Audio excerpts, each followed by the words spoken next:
통도사에서는 동기달이 되면은 함살림을 봉행합니다. 올해도 2년처럼 함살림을 봉행한 지 90회째가 된다고 금방 교무스님이 말씀하셨습니다. 도량이 훈훈하고 하음만다라가 영적산 기술로부터 장엄된 것 같다는 생각도 듭니다. 물론 잘 아시다시피 요즘 어려운 시절을 겪고 있습니다. 코로나 때문에 전 세계적으로 많은 사람들이 생활에 불편을 겪고 있는데, 그런 가운데에서도 이제 우리는 부처님 법을 믿는 부자로서 불교의 명언을 한 가지 생각하면서 분발하고 더욱 용기를 내야 되지 않을까 생각이 되네요. 최악의 절망 상태에서도 최대의 희망은 있다. 밤이 아무리 어두워도 다음날 해가 뜹니다. 해는 항상 밝기만 해요. 구름이 짙게 끼어도 그 위에는 찬란한 태양이 언제나 한결같이 비추고 있습니다. 또 동양이 밤이 되면 서양이 낮이 되지요. 반대로 서양이 낮이 되면 동양은 밤이 되고,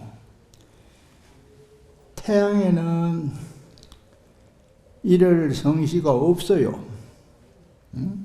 해다, 달이다, 날이다, 시다 하는 것이 없다, 이 말씀인데, 우리 하은경에 설해지는 모든 법문이 불교의 부처님 가운데 법신 부처님이신 비로자나 부처님의 법문이에요. 비로자나 부처님이 강명입니다. 빛입니다. 하은경은 빛의 법문이에요. 온 세상이 찬란한 빛에 빛나고 있다. 아시겠습니다만은 비로자나 국토를 화장 차례라 하는데, 화장 차례의 모습을 번뇌에 시달리고 괴로워하고 고통을 앓고 있는 중생들에게 보여주는 법문이에요.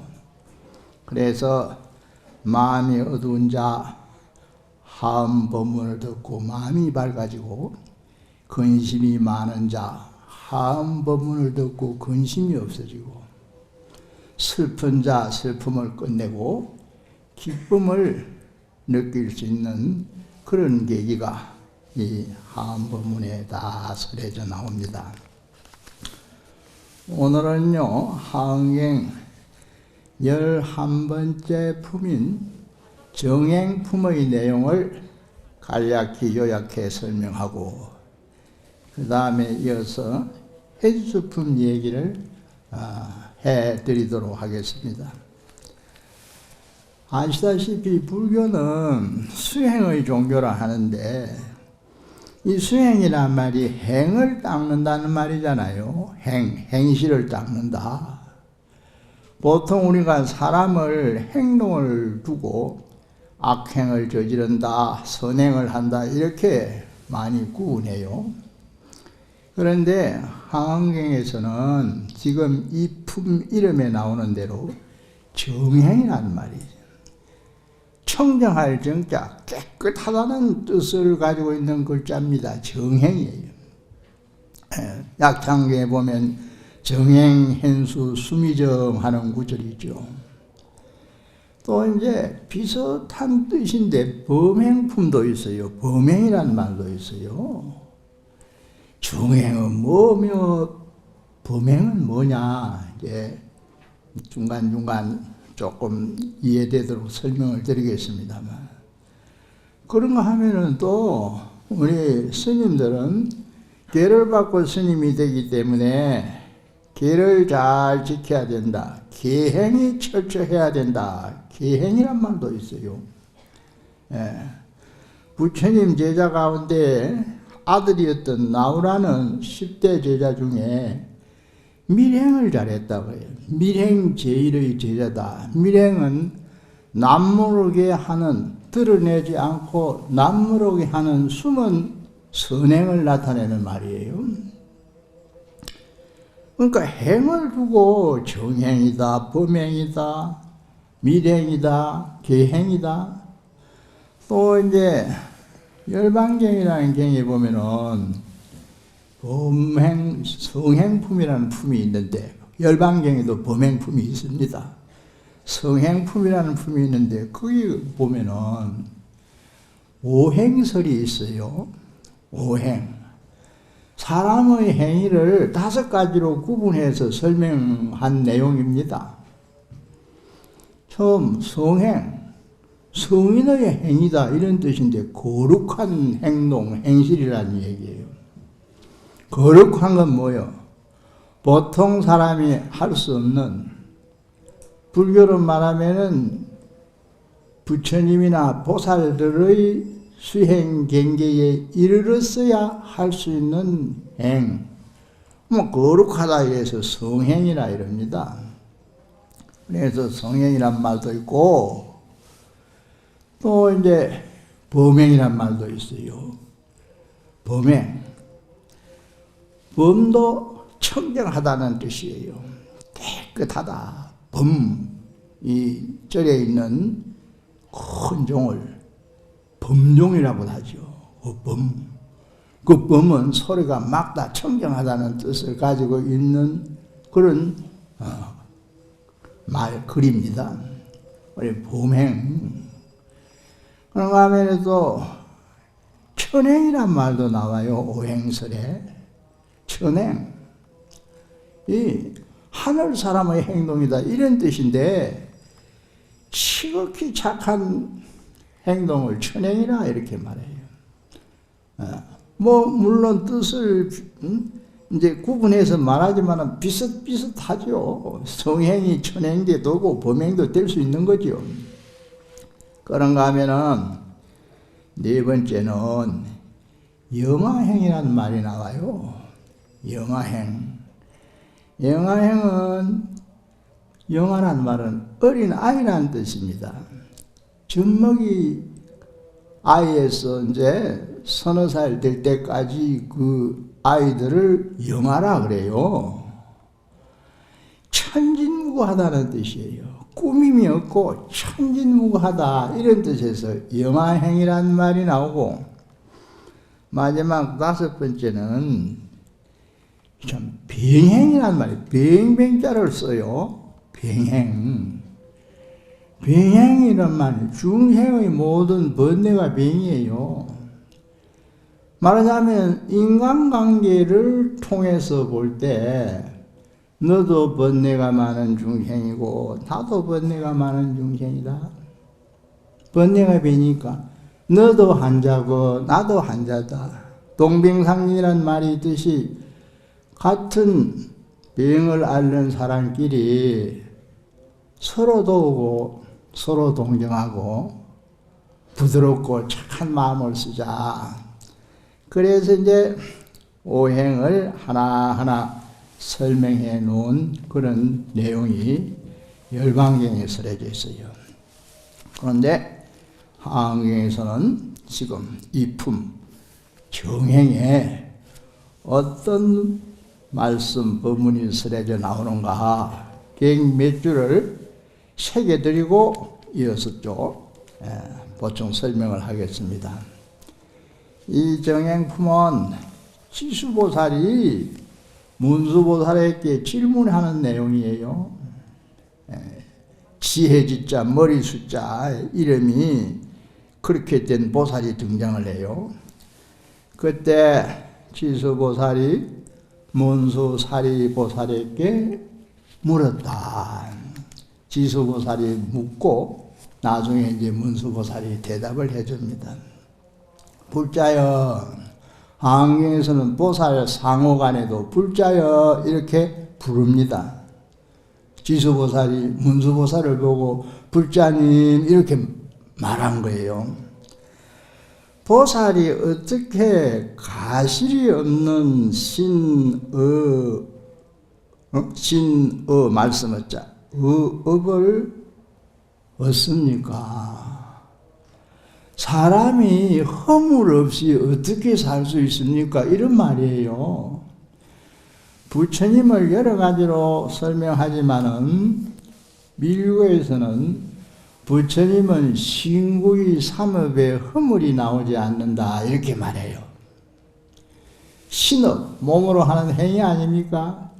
이 몸으로 하는 행위에 실수 허물이 안 나온다는 거예요. 말에 실수 허물이 안 나온다는 거예요. 생각에 틀린 생각 허물이 안 나온다는 거예요. 말하자면은 몸의 행동도 올바르고 말도 틀린 말이 아닌 옳은 말만 하고 생각을 항상 맑고 고요하게 틀리지 않게 할 수 있는 그런 비결이 무엇입니까? 이렇게 묻는 질문이에요. 저 부처님에 대해서 글을 쓴 유명한, 세계적으로 유명한 철학자이기도 하고, 참 한때는 교수 생활도 하고 한때는 인도 대통령도 지낸 분이 있어요. 라드 크리슈나이라는 분인데, 이분이 서가모니 부처님을 두고 글을 쓰면서 어떤 표현을 해놓은 구절이 있느냐. 이 세상에 태어나서 죽을 때까지 말을 한 번도 실수해 본 사람이 없다 이렇게 표현했어요. 우리는 말 실수 자주 합니다. 화가 나면 남에게 욕설을 퍼붓는 경우도 있고 그거 실수예요. 이 세상에 태어나서 죽을 때까지 또 화를 한 번도 내본 일이 없는 사람이다 이렇게 표현을 했어요. 우리는 남 뜻에 안 맞으면 성자도 내죠. 또 그 말은 내가 못 읽었는데 부처님은 욕심이 없어요. 왕위까지 버리고 추가했잖아요. 흔히 말하는 탐진치 삼독이 부처님에게는 없다 이 말이에요. 없어요. 그러니까 중생을 교화할 수 있고 제도할 수 있고 중생으로부터 존경을 받고 공경을 받을 수 있는 거예요. 욕심 많고 성잘 내고 함부로 말하고 어리석기 짝이 없고 하는 사람을 누가 존경하고 떠받들겠어요? 그래서 이제 이런 얘기들이 있는데 정행품의 정행 이렇게 묻습니다. 이렇게 이제 허물이 없는 생활을 어떻게 할 수 있느냐 쉽게 말하자면 이런 뜻이에요. 중생이 사는 거는 그때그때 이제 뭐 허물을 남기니 허물을 남긴다는 게 업을 짓는다 이런 뜻이겠죠. 그리고 또 이어서 묻기를 어떻게 하면은 해치지 않는 남을 해롭게 하지 않는 여기에 뭔가 뜻이 있어요.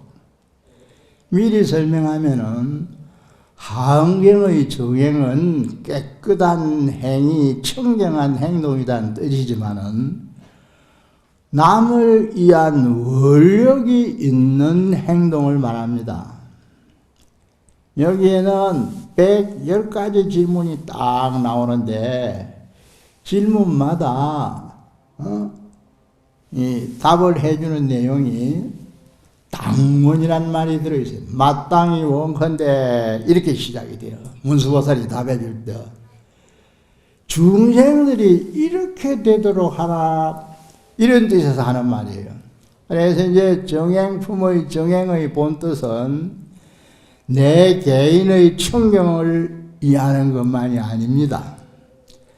남을 좋도록 하고 남에게 이익이 가도록 하고 남도 나와 같은 보살의 마음을 어떻게 하면 가지도록 할 수 있을까? 이런 뜻을 품고 하는 행동을 정행이라 하는 겁니다. 정행의 뜻을 이제 이렇게 이해를 하셔야 돼요. 그래 이제 남을 해롭게 하지 않는 신의 삼업 아닙니까?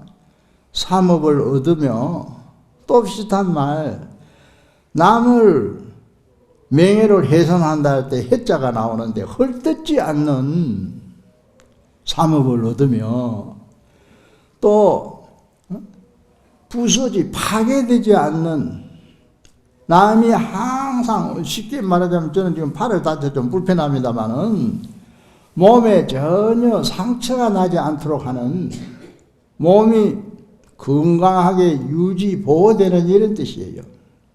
그렇게 하는 신의 업을 얻으며 또 불태전이란 말도 나오는데 물러나지 않는, 한번 마음을 먹으면은 목표가 달성될 때까지 꾸준히 한결같이 뭔가 행해 나가야 되죠. 그런 삼업을 어떻게 하면 얻을 수 있느냐. 그 다음에 이제 움직이야 동료. 사람 마음은 뭐 그때 애부견지에 따라서 마음이 잘 바뀝니다. 동료가 자주 일어납니다. 그렇지 않는, 이 전부 이 얘기는 부처님의 신구의 삼업을 설명하는 말입니다. 부처님의 삼업을 어떻게 하면 얻을 수 있느냐는 얘기예요. 앞서 밀교 얘기를 잠시 했습니다마는 밀교에는 삼밀가지라는 말이 있어요.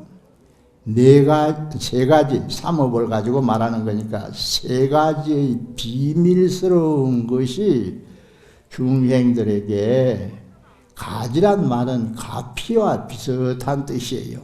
가피를 입혀준다. 그래서 이 불교는 신앙 차원에서 볼 때 부처님 가피를 입자는 주장입니다. 부처님 가피 입을 수 있다는 거예요. 부처님의 삼업에서 비밀스러운 가피, 달리 말하면 은혜라 할까, 이런 것이 내게 미쳐질 수 있다고 믿는 거예요. 그래서 사실은 요즘 코로나 때문에 일부 사람들은 주사 맞기를 꺼려하는 사람도 있지만 주사를 맞으면 그래도 면역이 조금 생기고 안전하다고 볼 수 있는 거예요. 부처님을 믿는 것이 가피를 입을 수 있는 계기가 되는 거예요. 쉽게 말해서 좋은 것이다, 이렇게 이제 말할 수도 있겠죠. 그래서 이런 질문을 110가지를 해요. 어떻게 하면은 좀 잘 살 수 있겠습니까? 잘 산다는 가치 기준이 여러 가지가 있는데, 이 정행품에서는 가장 중요한 말이 4글자로 나타납니다. 그게 무슨 말이냐? 선용기심이에요. 선용.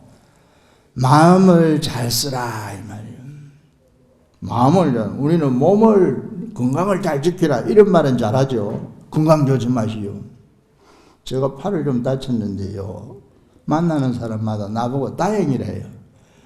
어깨가 다쳐가지고 통증에 시달리고 있는데 스님 다행입니다, 이래. 이거 잘 다쳤다, 이 말인가? 근데 무슨 뜻에서 그렇게 말하냐면, 다리 안 다치고 팔 다친 게 다행입니다. 그런데 또 좌우 나눠가지고, 나는 오른손잡이미요. 밥도 오른손으로 먹고 글도 오른손으로 써요. 워드도. 오른손 안 다치고 왼손 다친 게 다행입니다, 이래요. 이제 덕담으로 위로한다고 그렇게 말해준 것이죠. 이제 건강을 조심하십시오. 몸조리 잘 마십시오. 이런 말 흔히 인사할 때 하는 말입니다. 근데 마음도 잘 써야 되거든요. 그래서 정행품의 가장 중요한 것은 선용기심, 그 마음을 잘 쓰라. 마음 잘 쓰는 게 그게 잘 사는 거예요. 마음 잘 쓰는 게 잘 사는 겁니다. 명예니 권력이지 뭐 쓸데없는 허망한 거 집착해봐야 마음 잘못 쓴 결과밖에 나타나지 않아요. 수행이라는 것이 한마디로 말하면은 마음 잘 쓰는 거예요. 마음 잘 쓰는 거. 이게 중요한 거예요. 금강경을 독송해 보신 분 기억하시겠습니다만 금강경에는 마음을 항복시키라는 말이 있어요. 항복기심하라. 항복기심. 수보리가 부처님께 그렇게 이제 어떻게 하면은 마음을 항복시킬 수 있느냐 물었어요. 하여튼 항복기심, 하은경이 정행품에 나오는 말하고는 반대예요. 마음을 잘 쓰라 했는데 사용하란 말 아니에요. 항복시키라. 마음이 못 일어나도록 하라 이거예요. 뭐야? 번뇌의 마음, 망상의 마음은 항복시키라 이거예요. 달리 말하면 나쁜 마음은 항복시키라 이거예요. 나쁜 마음, 좋은 마음, 착한 마음, 이걸 진심이라고도 할 수 있어요. 진심은 잘 쓰라요. 그래서 금강경에서는 망심을 항복하라 말해 놓은 것이고 하은경 정행품에서는 진심을 잘 쓰라 말하는 거예요. 그런데 우리 중생들이 대부분 번뇌가 치성한 망심을 쓰고 산다 이거예요. 그러니까 중생을 못 벗어나는 거예요. 부처가 못 되는 거예요. 진심을 쓰고 살아야 부처가 되는데 그런 두 경전에서 설해 놓은 말 항복기심, 선용기심 그 의미를 한번 잘 생각해봐야 됩니다. 그리고 이제 이 정행품의 또 다른 특이한 내용은 하음상기라는 게 있어요. 하음경상기가 있어요. 우리 이제 법회 시작할 때도 상기 같은 거 하잖아요. 불법성, 하음경에도 하음상기가 있어요. 그 상기에도 당원이란 말이 들어가요. 당원. 마땅히 원컨대 중생들이 어떻게 되게 하여 주이소. 부처님을 잘, 쉽게 말해서 부처님을 잘 받들어 모시게, 이 없는 무상의를 바래가지고 불도를 닦아서 끝까지 완성하겠습니다. 그렇게 되도록 해 주십시오. 하암상기 불보를 기하면서, 불보에 기하면서 해놓은 말이에요. 깊이 경전을 다 통달해가지고 지혜가 바다와 같게 해 주십시오. 이래 놨어요. 이게 내뿐만 아니라 다른 사람들이 당은 중생이 이렇게 시작되는 거예요. 마땅히 원컨대 중생들이 깊이 경장에 들어가지고 지혜가 바다처럼, 바다는 넓고 깊잖아요. 넓고 깊은 지혜를 나 아닌 모든 사람들이 다 성취하도록 해 주십시오. 원하는 거요. 그 다음에 이제 성부에 기하는 말도 모든 사람들을 통이란 말이 나오는데 통솔해서 다스린다. 모든 사람들과 잘 어울리도록 해주죠. 오늘날 이 시대를 혼자의 시대란 말을 합니다. 우리나라도 뭐 결혼을 안 하고 오늘도 뭐 어떤 분이 어제 와서 바나나 하룻밤 자고 가면서 농담을 차를 마시면서 사회감 하나 골라달라는 거예요. 내가 중매쟁이도 아니고 나한테 왜. 딸이 뭐 30 몇 살 되는데 결혼을. 그런데 정작 요즘 신도님들께서도 잘 아시겠지만 젊은 세대들 결혼 잘 안 해요. 결혼 요새는 뭐 속된 말로 선택 과목도 이제 아니라요. 필수 과목 선택 과목. 해도 그만 안 해도 그만. 관심이 없어. 혼자 시대니까. 혼자 시대요. 내 혼자 즐기고 내 혼자 공간 지키고 내 혼자 뭐 이리저리 여행하고, 물론 친한 친구들하고 같이 가는 수도 있지만은 혼자 시대. 대중하고 넓게 어울리려는 생각이 없다 이 말이에요. 근데 성가정신은 대중하고 널리 어울리는 생각입니다. 그게 오늘날 현대 사회의 새로운 어떤 지도자상이라 할 수 있어요. 친화력을 발휘해가지고 진심으로 여러 사람들과 교류하면서 그 인간다운 어떤 그런 신이 믿음을 나누는 이런 관계랄까 사회적인 환경이 돼야 된다. 그래서 이제 이 정행품에서 하음상기가 설해져 나온다. 하음상기. 그리고 이제 이 시간 관계상 현수품의 내용은 뭐냐? 두 품을 간략히 오늘도 짧게 하라 그래요. 자, 현수품은 현수보살이 나와요. 현수. 어질현자 머리 숫자 이 항행 이 대목에서는 전부 이 머리 숫자가 들어가는 보살들이 10명이 남아 그래요. 십수보살이라 이래요. 문수는 이제 이 머리 숫자 아닌 글자를 씁니다만은 나머지 보살들이 전부 머리 숫자를 써서 그 돌림자처럼 되어 있는 보살이 나옵니다. 이 현수품은 현수보살이 신의 공덕을 말합니다. 믿는 공덕. 잘 알고 있겠습니다마는 공덕의 근본은 믿음이다 이렇게 말해요. 공덕의 믿음. 우리 공덕이란 말 기도할 때도 기도 공덕. 어떤 뭐 인연이 있어서 사람 만나면 그 인연에 의한 공덕, 뭐 인연 공덕 이런 말을 씁니다. 그래서 불교의 용어 중에 가장 뭐 아름답고 멋있는 말이 여러 가지 있지만 공덕이에요. 그런데 현수보살이 문수보살에게 일러주기를 믿음이 도의 근원이요 공덕의 어머니다 하는 이 말이 현수품에 설해 있습니다. 믿음이란 말이 우리는 인간관계에서 저 사람 말을 내가 믿는다, 뭐 믿을만하다 이런 단순한 믿음이라는 게 우리의 진심입니다. 믿는 마음은 진심에서 믿는 거예요. 악심에서는 믿을 수가 없습니다. 번뇌가 지성한 마음에서 믿을 수가 없는 거예요. 이 선문, 법문 아주 중요한 내용이 수록되어 있는 신신명이라는 그 글이 있어요. 선문의 유명한 저술이라고 알려진 책이에요. 승찬대사라는 선종의 삼존의 달마, 애가, 승찬, 도신, 홍인, 육교 해능스님 이렇게 6대 조사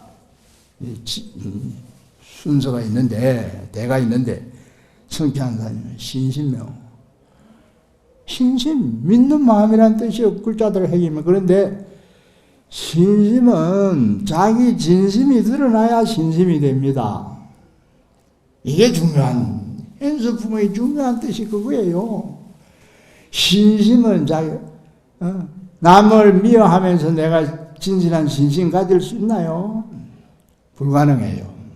증오심 있고 물론 아직도 업장이 남아서 완전하지 못한 좀 모자라는 부분이 있겠지만 신심은 자기 진심이 바탕이 될 때 믿을 수 있는 거예요.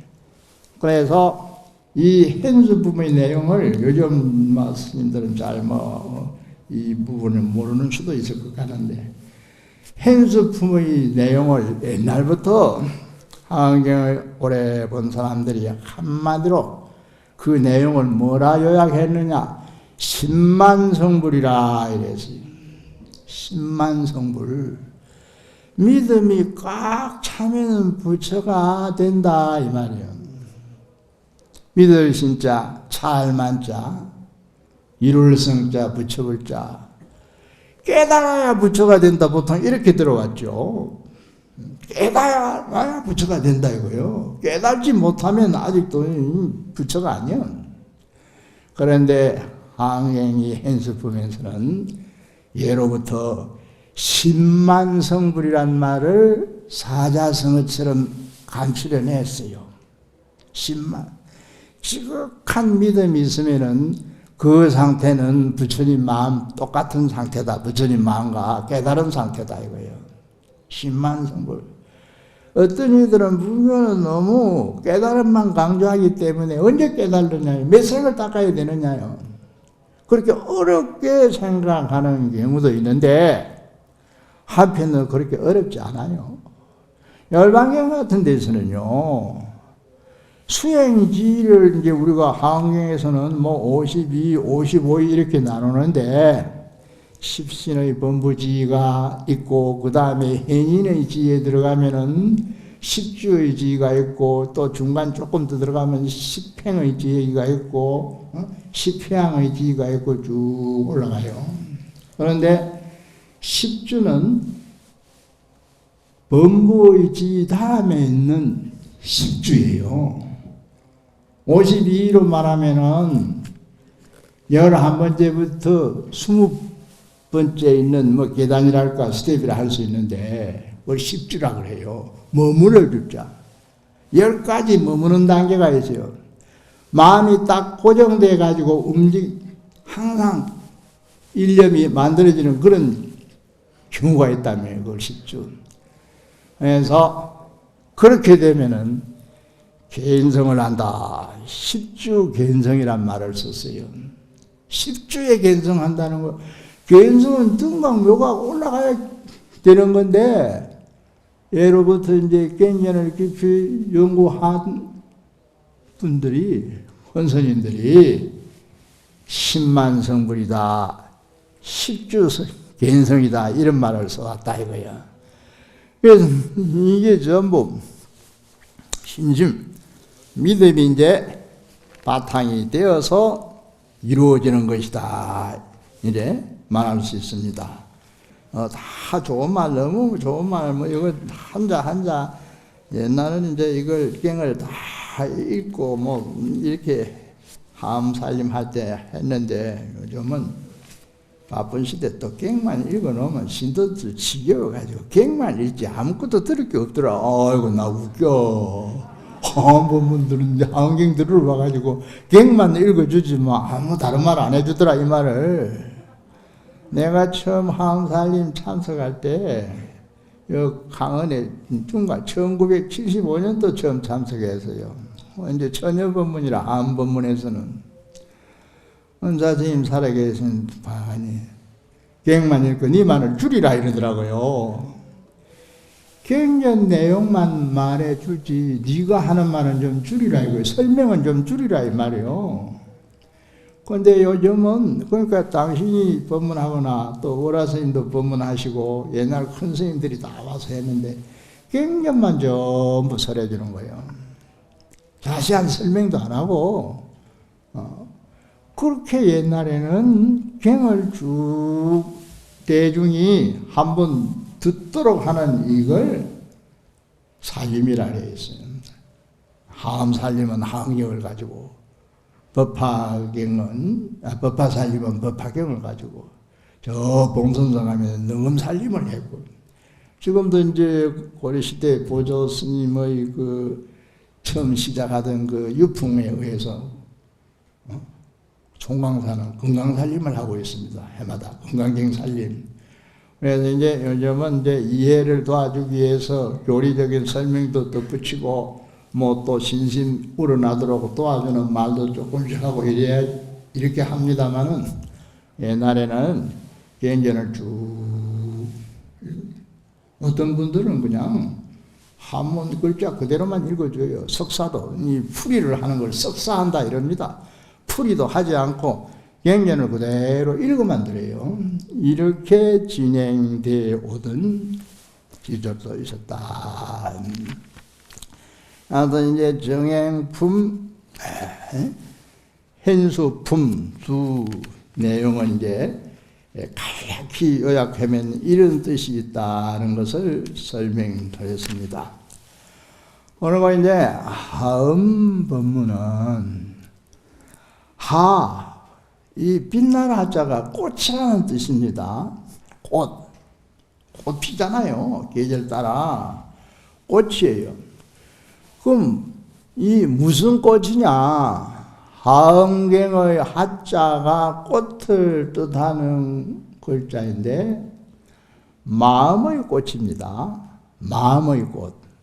한문으로 표현하면 심화예요. 심화. 하음경은 마음의 꽃을 피우고 살아라, 이 메시지 전해주는 본문이에요. 마음의 꽃을 피우고 살아라. 꽃은 아름다운 거, 미를 상징하는 거죠. 마음의 꽃을 피우고 살아라.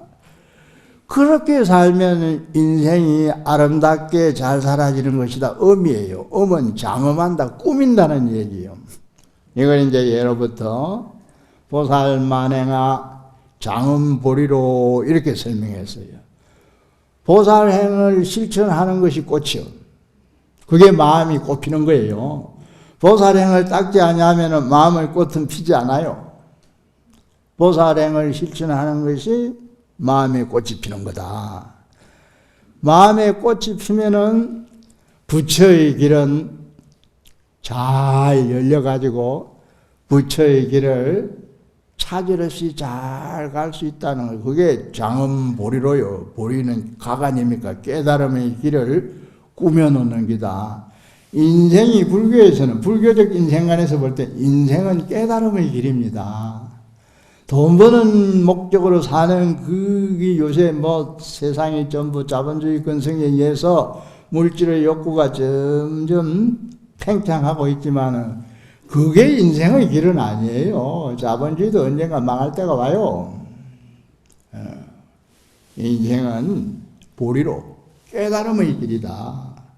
하음이란 말이 마음의 꽃을 피워라. 마음의 꽃을 피우는 것이 보살행을 닦는 것이다. 실천하는 것이다. 보살행을 닦으면은 깨달음의 길은 순탄하게 가게 된다. 열리게 된다 이거예요. 부처의 세계에 이르게 된다는 거예요. 장엄, 보리로 이렇게 이제 말해왔습니다. 내가 미리 부탁을 받았어요. 11시 5분까지 시식을 해야 된다고. 11시 5분까지만 딱 법문하시고 내려오십시오. 안 내려올까봐. 오늘 법문은 그냥 이로써 마치겠습니다. 네.